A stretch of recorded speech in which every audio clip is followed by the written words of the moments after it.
Money is to be in those chips, right? There'll be no more cash. And this is giving me straight from Rockefeller himself. This is what they want to accomplish. And all money will be in your chips. And so instead of having cash, anytime you have money in your chip, they can take out whatever they want to take out whenever they want to. If they say you owe us this much money in taxes, they just deduct it out of your chip digitally. Total control. Total control. And if you're like me or you, and you're protesting what they're doing, they can just turn off your chip. And you have nothing. You can't buy food. You can't do anything. It's total control of the people. And that chip's connected to a database that has your purchasing records, what you do, what everything, you sell. Everything is in there, you know? And so they want a one world government controlled by them, everybody being chipped, all your money in those chips, and they control the chips, and they control people. And you become a slave. You become a serf to these people. That's their goal. That's their intentions. Eric, can you be specific about when you met Rockefeller, how it happened in these discussions?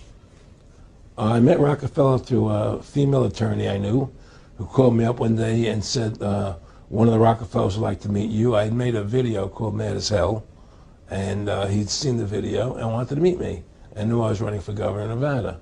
So sure, I'd love to meet him. And I met him and I liked him, and he was a very, very smart man. And we used to talk and share ideas and thoughts. And he's the one who told me 11 months before 9/11 ever happened that there was going to be an event. Never told him what the event was going to be, but there was going to be an event. And out of that event, we were going to invade Afghanistan to run pipelines from the Caspian Sea. We were going to invade Iraq, you know, to take over the oil fields, establish a base in the Middle East, and make it all part of the New World Order. And we'd go after Chavez in Venezuela. And sure enough, later 9/11 happened. And I remember he was telling me how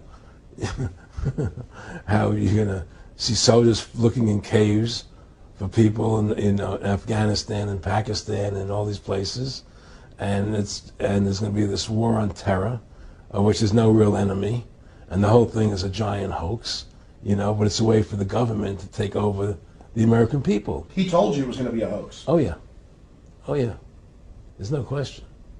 He says, there's going to be war on terror. And he's laughing. There's no... Who are we fighting? I mean, why do you think 9/11 happened and then nothing's happened since then? Do you think that our security is so great here that these people who pulled off 9/11, who were able to, can't knock down another plane? Come on, it's ridiculous. 9/11 was done by people in our own government and our own banking system to perpetuate the fear of the American people into subordinating themselves to anything the government wants them to do. That's what it's about, and to create this war, this endless war on terror. And that's why and that was the first lie.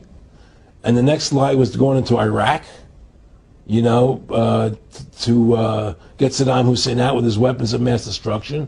That was the next lie. Now, specifically, this was a little over 6 years ago. This was 11 months before 9/11. Yeah. And Nick Rockefeller, he's a lawyer. He's become your friend over the previous years, and he's saying to you that there's going to be this big event, and then out of that we're going to have a war on terror, and it's just going to go on and on. Right, an endless war on terror without any real enemy. That you can never, so you can never define a winner. And did he say that it's going to be perfect because you can't define an enemy? It just goes on and on? Yeah, because you can't define a winner. There's no one to beat, so it goes on and on forever. And they can do whatever they want. They scare the hell out of the American public. Look, this whole war on terror is a fraud. It's a farce. It's very difficult to say it out loud because people are intimidated against saying it. Because if you say it, they want to make you into a nutcase. But the truth has to come out. That's why I'm doing this interview. The fact of the matter happens to be that the whole war on terror is a fraud. It's a farce. Yeah, there's a war going on in Iraq because we invaded Iraq. And people over there fighting, you know.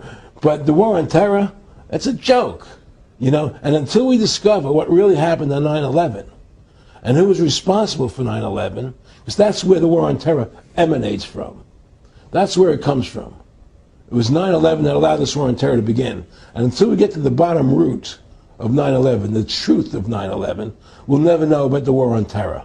Aaron, you said that he was, and I think it's important, and I know this about the Rockefellers from Dr. Dennis Cuddy and many others who literally, you'll be 20 years old in a lunch line at college, and there's David Rockefeller. And they're experts at recruiting and getting what they call players, and that clearly he was, I want to make it specific and just get you to reiterate what you said last night about you got 30% of the vote, you were having an effect, you made mad as hell, they knew that you'd started the Constitution Party, they knew that you were somebody who was taking action and getting things done, you'd already made some big films, had a lot of other successes, so they were trying to recruit you, and didn't it come down to the point of, hey, we are here to recruit you, and don't worry, your chip's going to say, don't mess with us. This guy's don't touch. Yeah, yes, that did happen. I was definitely being recruited, but it's more subtle than that. Well, in your words, just go through the process, and then what he said to you. Well, what it is remember, we were friends, and he used to come to my house a lot. We'd have dinner, we'd talk, and he'd tell me about business investments I get involved in, or they would help me with this business investment or that business investment. And was I interested in joining the Council on Foreign Relations? I would have to get a letter to join them, but was I interested in that?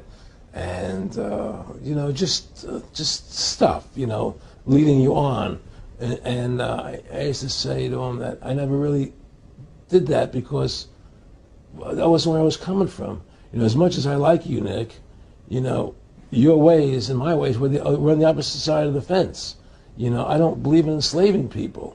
And he would come back with, "Oh, I do." Or? Well, it would be more like it's better for them. Well, it's more like how do I put it? It was like, what do you care about them? What do you care about those people? What difference does it make to you? Take care of your own life. Do the best you can for you and your family. What do the rest of the people mean to you? They don't mean anything to you. They're just serfs. They're just people.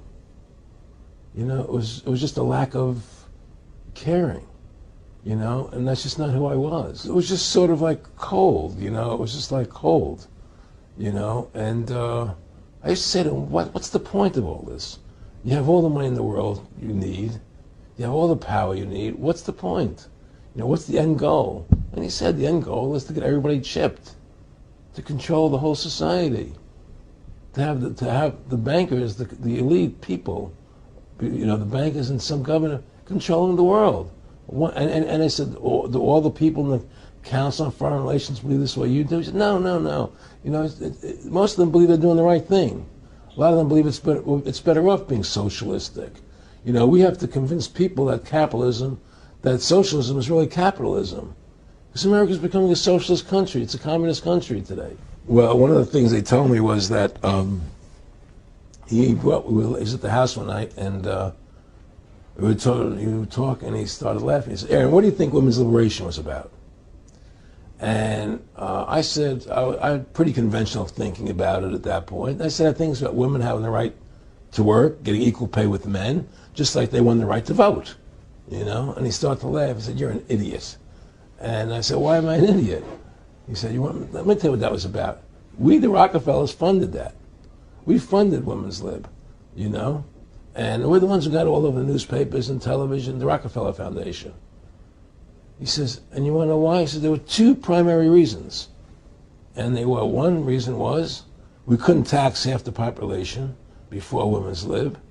And the second reason was now we get the kids in school at an early age. We can indoctrinate the kids how to think. It breaks up their family. The kids start looking at the state as the family, as the school, as the officials, as their family, not as the parents teaching them. And so those are the two primary reasons for Women's Lib, which I thought up to that point was a noble thing. When I saw their intentions behind it, where they were coming from when they created it, the thought of it, I saw the evil behind what I thought was a noble adventure.